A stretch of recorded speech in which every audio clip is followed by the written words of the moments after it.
Why is the antidiabetic drug Glimepiride administered before food? First of all, we will see the relation between insulin and blood sugar level. After eating food, glucose molecule reach blood circulation. This is a stimulus for pancreas to secrete insulin. This insulin helps to decrease blood glucose level.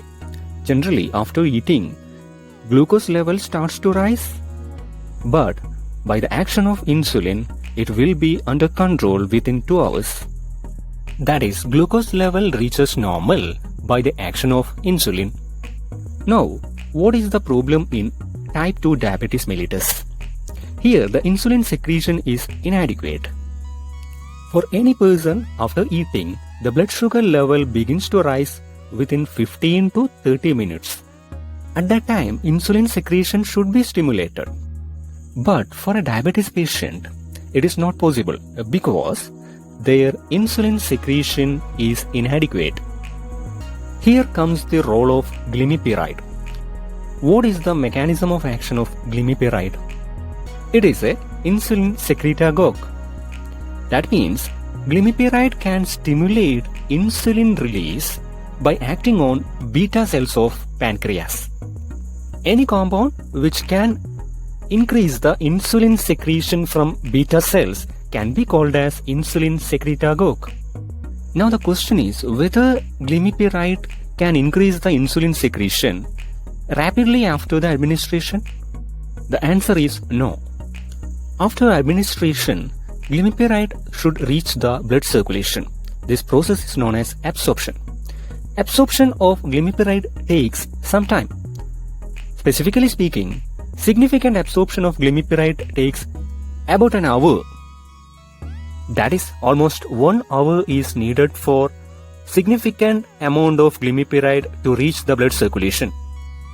Based on that fact, we can say that Glimepiride takes almost an hour to increase the insulin level.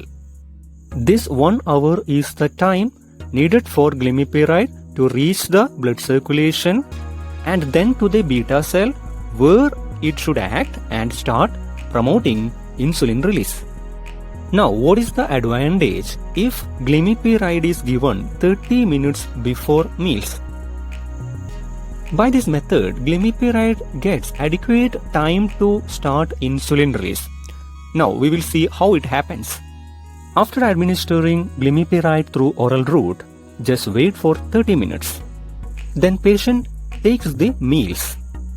After eating, it takes about 30 minutes for glucose molecules to reach the blood. I will explain this by an example. A patient takes Glimepiride at 7 am and at 7:30 am he can have his breakfast. Now it takes another 30 minutes for glucose molecule to reach the blood circulation. That is, at around 8 am the blood sugar level of patient starts to rise. But at the same moment, the blood circulation will have adequate amount of Glimepiride. That Glimepiride can reach the beta cells and can start insulin release. Here the patient has taken Glimepiride at 7 o'clock in the morning. By 8 o'clock, adequate amount of Glimepiride will be absorbed and adequate amount of insulin will be released from beta cells. This controls blood sugar level. This is the main reason. A minor reason which favors empty stomach administration of Glimepiride is food-drug interaction. In the presence of food, absorption of Glimepiride is slightly decreased. Due to these reasons, we can conclude that better control of sugar level is possible if Glimepiride is taken 30 minutes before food.